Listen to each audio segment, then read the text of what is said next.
It's been 5 years now since a historic wave of pro-democracy protests swept Hong Kong. In response, Beijing imposed a sweeping national security law, essentially transforming every aspect of the city. Since then, over 10,000 people have been arrested for protests and security offenses, many of them students. For those who have now been released, many are finding the city has changed completely and now face barriers in their daily lives. Our correspondent Phoebe Kong has been to meet two young dissidents who are determined to stay in the city despite the changed situation. Wang Yaqin and Sam Chen are packing up belongings to be shipped out of Hong Kong, but they are not the ones leaving. China's increasing repression of civil liberties here has sparked a huge exodus. Since I've been in jail, most of my friends have left Hong Kong. People who share my values are less visible now. That makes me feel lonely. I'm still grieving while others are moving on. It's not the kind of work they or their peers would usually do, but most other firms are not willing to hire them. This moving company gives work to young people prosecuted for protest-related or political offenses. Wang got fired on the second day of his last job, which his boss blamed on pressure from higher up. He also says his bank accounts have been suspended, and from time to time he's followed and surveilled. These are very direct impacts and part of everyday life for former political prisoners in this era.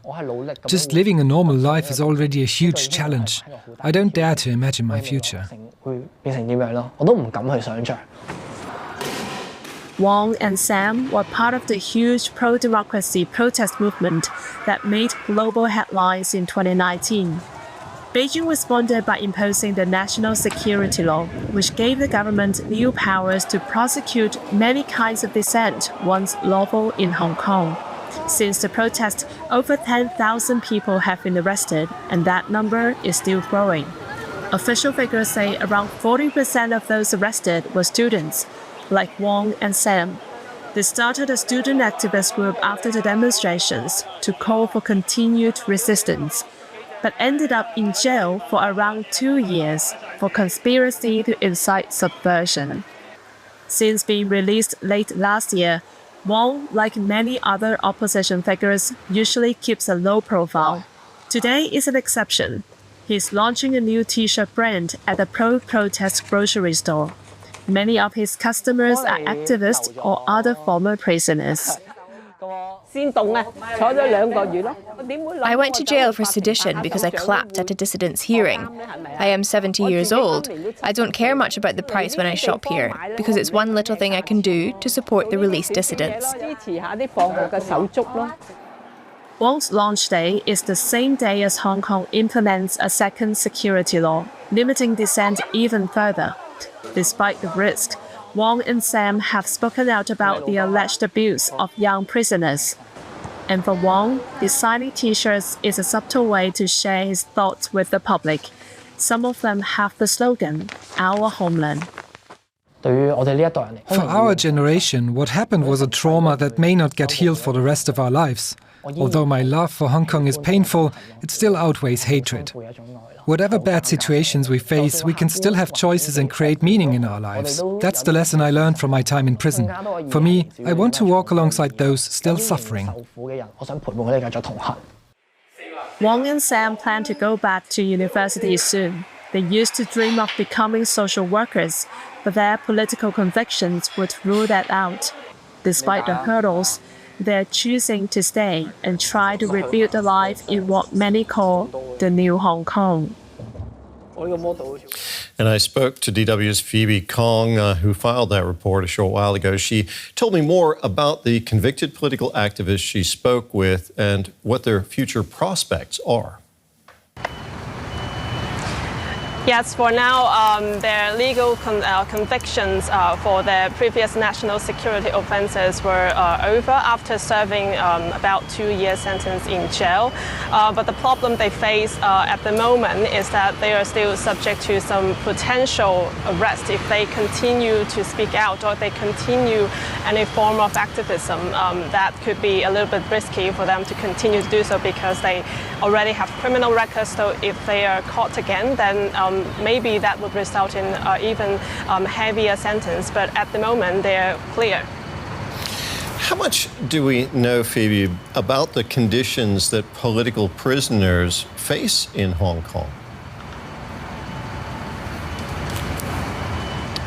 Well, I've spoken to a couple of former political prisoners who were recently released from jail.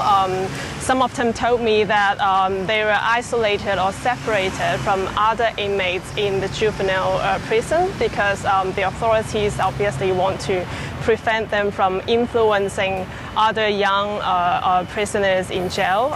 So they have different treatment inside the prisons. But speaking about the conditions inside the prison is, of course, in Hong Kong, you still have better treatment compared to mainland China. But we are seeing signs of the Hong Kong authorities slowly adopting the the policy of the handling measures that was seen in mainland China. For example, a couple of months ago, we first saw some prominent prisoners being made to TV programs produced by police and aired on mass media to kind of confess and express their remorse towards the 2019 protest and their national security offences, and trying to ask the public and other dissidents not to commit similar offences, and saying that they're very regretful about what they did. So that was something that never was seen in Hong Kong before, but only in mainland China. But now we're seeing similar things happening in Hong Kong as well. And also since the implementation of another domestic set of national security law, inmates are related to the national security offences, they are restricted from parole at the moment. What does political activism look like today in Hong Kong? Has it been effectively stamped out, or has it gone overseas?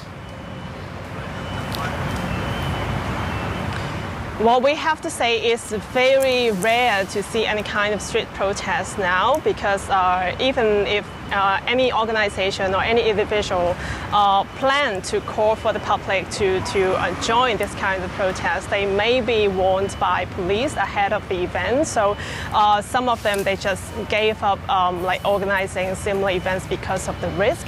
So we are seeing more subtle and more indirect and less visible form of activism that just like we have reported in the story, like people designing T-shirts as a kind of activism right now, but you're not going to see tens of thousands marching on the streets anymore in the near future in Hong Kong. But for those already in exile, we're seeing other than just rallying on the streets or organizing protests, some Hong Kongers overseas, they're also trying to run for public office, say in Taiwan or the UK. In the recent general election, we saw Hong Kongers trying to make some impact inside the political institution.